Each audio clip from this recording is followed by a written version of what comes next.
मला पहिली गोष्ट म्हणजे इमोशनली खूप फरक जाणवला. म्हणजे पहिले मला की प्रत्येक गोष्टीत गिल्ट वाटायचं किंवा फिअर वाटायचं किंवा म्हणजे असं वाटायचं की मी हे समोरच्याकडे कसं बोलू, किंवा असं पण मला कधी कधी वाटायचं की माझ्या कपॅसिटीमध्ये नाही आहे पण तरी पण मी करते.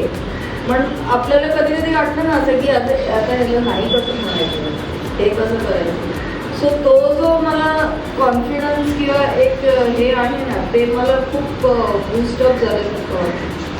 म्हणजे आणि त्याच्यामुळे आता हे रिसंट चेंजमध्ये झालं काय की मला 1-2 एन्क्वायरी झालेल्या आणि डायरेक्टली मी फक्त त्यांना अबॅकसचे काय फायदे आहेत एवढंच मी फक्त सांगितलं आणि त्यांनी दुसऱ्या क्षणाला मला पेमेंट केलं. ओके, हे म्हणजे काय हे मी पेमेंट वाईज म्हणून सांगत नाहीये, बट माझ्या इमोशनल ह्याच्यामध्ये जो शिफ्ट आलाय त्याच्यावर मला इम्प्रेसिव्ह म्हणजे खूप ह्यांनी सांगावंच वाटतं. आणि ते जेव्हा आपण इमोशनली काहीतरी गोष्टी अचीव्ह करतो ना तेव्हा इतर गोष्टी आपल्या आपोआप अचीव्ह होतात. येस.